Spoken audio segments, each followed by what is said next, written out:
কি বৃষ্টি বৃষ্টি হইতাছে, পানি বুনি নাই। খেতেরা কামলা দেন না গো, কামলা। ও এখানে কামলা পাইছে, কামলা তো ময়না কত শাশুড়িয়া কামলার বেতন তো হয়ে গেছে গা। আমরা কি নিবেন? কামলা তো আমার না গো, কামলা বেতন তো নেন যাবো। বৃষ্টির দিন কামলা বেতন বাড়ছে। 500 টাকা দিম, তুমি কি নিবা?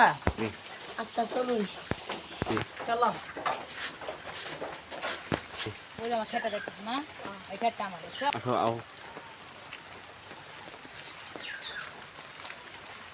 এই যে এটা আমার খেত, বুঝছো? জান্নাত আছে। তুই থাক, আমি তো বাটি নিয়ে গিয়ে। আচ্ছা মাজন নাই, বয়ে পান্ডা খাই। আমি তো মাজন নাই, বয়ে পান্ডা খাই। কালমাটা নিলাম 500 দিয়ে কটা বাটি দিয়ে গিয়ে কালমাটা খাবো। আল্লাহ, কালমাটা বয়েছে, এটা মধ্যে খারাপ খারাপ। কেলা গো, মালিক গুনাই বসে তাতে খাই। এ কালমা, তোর আমি কাম করে নিছি, তুই বয়েছিস কে? মালিক আমি রেস্ট নিতেছি। কালমা ধরে ভাত খা, বাটি খায় রে, সুন্দর করে বাড়ি সুন্দর করে বসবি, বুঝছস? একটা দিন গাছ না থাকে, আমি আবার কি করবো দেখিও। আচ্ছা ভাত তো খাইলে আমি যাই, পেটটা আমি মেরে গিয়ে মা জানে